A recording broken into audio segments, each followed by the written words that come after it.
एक दफा का जिक्र है कि हारिस नाम का एक छोटा लड़का था। हारिस बहुत एक्टिव और जिंदा दिल बच्चा था, लेकिन उसे खाना खत्म न करने की बुरी आदत थी। इसके वालिदीन उसे हमेशा याद दिलाते थे कि वो अपना सारा खाना खा ले, लेकिन हारिस अक्सर परेशान होकर भूल जाता था। एक दिन हारिस के वालिदीन उसे खेलने के लिए पार्क ले गए।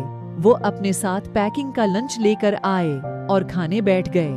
हारिस खेलने के लिए इतना प्रजोश था कि झूलों पर खेलने के लिए भागने से पहले उसने अपने सैंडविच के सिर्फ चंद टुकड़े खाए थे। थोड़ी देर बाद हारिस बहुत थका हुआ और कमजोर महसूस करने लगा। वो इतनी ऊंची स्विंग नहीं कर सकता था जितना वो आम तौर पर करता था और उसे एक वक्फा लेना पड़ा। उसके वालिदैन ने देखा कि उसकी तबीयत ठीक नहीं है और उससे पूछा कि क्या उसने अपना दोपहर का खाना खाया है। हारिस ने इतराफ किया कि उसने सिर्फ थोड़ा सा खाया था और बाकी को प्लेट में ही छोड़ दिया था। उसके वालिदैन ने उसे समझाया कि हमारे जिस्मों को हमें तवानाई देने और खेलने और तफरीह करने में मदद के लिए खुराक की जरूरत है।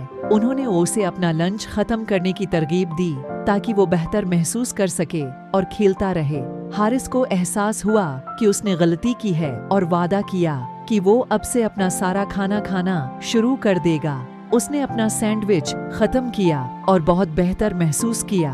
वो झूलों पर खेलने और बाकी दिन अपने वालिदैन के साथ तफरीह करने के काबिल था। इस दिन से हारिस ने इस बात को यकीनी बनाया कि वो अपना सारा खाना खा ले ताकि वो खेलने और तफरीह करने की तवानाई हासिल कर सके।